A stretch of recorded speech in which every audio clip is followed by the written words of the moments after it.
quite a few updates. One of the things I did see just last week, I believe, was the World Athletics Age Group Championships, and they put the dates in of eligibility, and that was 16 to 19 at the end of the year. Speaking with the president of NACAC, Mr. Sands, he's indicated that you guys have a meeting to decide. Caifta, I know everybody's waiting on that. What's your thoughts on it? Well, we had our first meeting 2 weeks ago. It's interesting because you guys were just talking about sports in a bubble. So that is definitely one of the options that we're looking at. I think most of the Caribbean countries, I mean, we're agreeing that we want to have Caifta next year. It's just now a matter of deciding how exactly are we going to be able to hold Caifta next year. And, you know, we did talk a lot about, you know, the athletes in a bubble, you know, and a lot of it is going to be dependent on government criteria as well. You know, from a spectator standpoint, you know, are we going to be allowed to have spectators? Are we not? And it's interesting again that you guys are talking about, you know, how you have to get creative from a TV coverage. So if you don't have anyone in the stands, then you've got to get very, very creative with TV coverage. You know, to offer your fans and, you know, persons wanting to be there, you have to offer some sort of packages. So we have already started those discussions. You know, I advise, you know, the government that, you know, we are looking at hosting the games next year. How it's going to be, we're looking to December to kind of make a decision, you know, based on where we are with COVID, you know, where the islands are, and so on and so forth, you know, how we're going to do it. We're also right now looking at, you know, Mike Sands, our president, is looking at charters of maybe, you know, being able to charter all of the athletes in. You know, they go straight to the hotel, they stay at the hotel, they come to the track. You know, we may even look at reducing numbers. So it's we have a lot of ideas out there that we're bending around right now of how to do it. But I think, you know, we all kind of have the feeling that we want to have it. Not the feeling, but everybody is in agreement that we want to have the event. And especially, I'm sure you've seen, they've had several track meets already all around the world. They've had them in the U.S., they've had them in Europe. You know, so far they have been very successful. They've had some very good performances. So, you know, we don't see any reason why next year, you know, unless we really have another massive outbreak, that we should be able to host the games next year. As I said, we just may have to get very creative with the hosting of the games.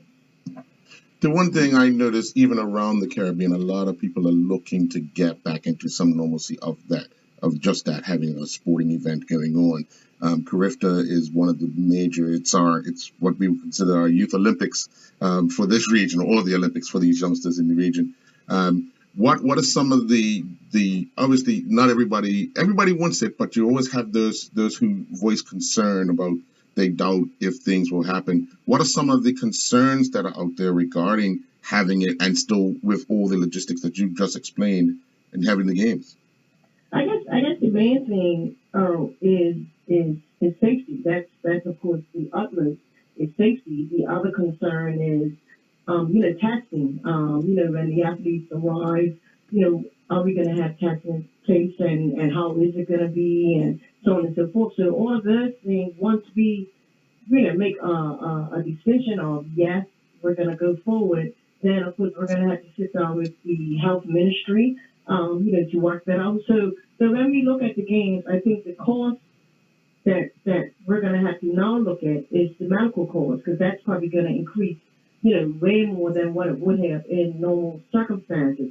So, you know, we've got to look at that. I mean, from a sponsorship standpoint, it's probably going to be very difficult to find, you know, new sponsors with the state of the economy. And fortunately for us, we were only 3 weeks away from the game.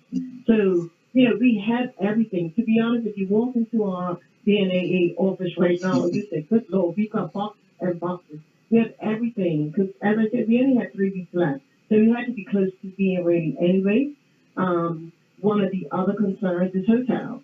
You know, as you know, we don't have too many hotels open, and not fully open.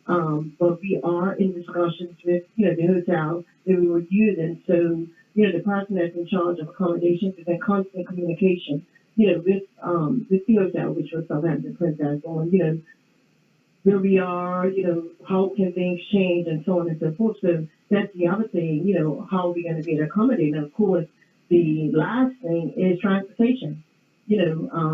Again, we had agreed with government to use buses. We also had agreed with, one of the minibuses to use them as well. But then it comes down to how many people can you have on the bus.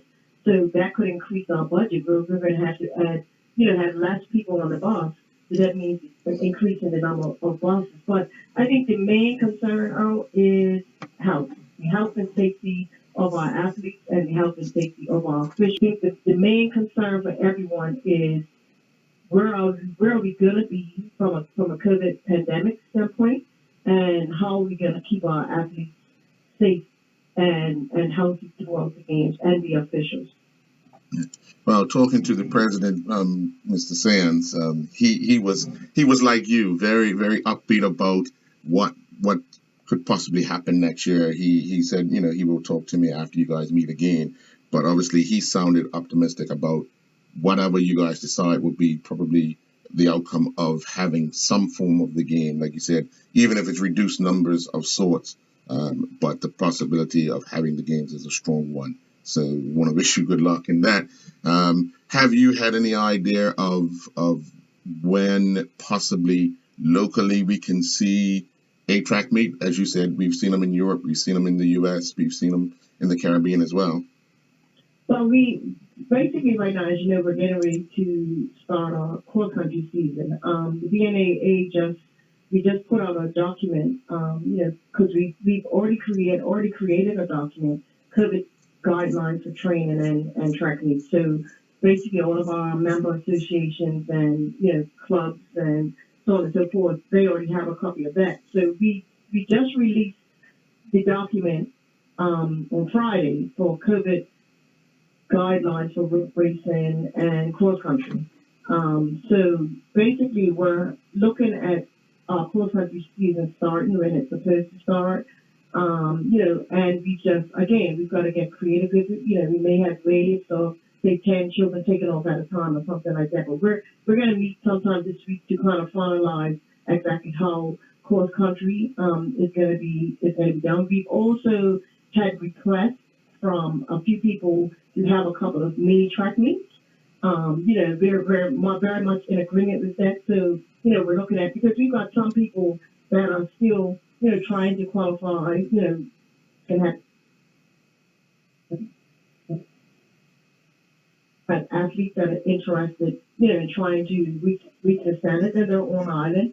So we want to give them the opportunity as well. So, we're looking at having, possibly a few mini track meets, which will start in late September, early October. And they will only consist of a few events.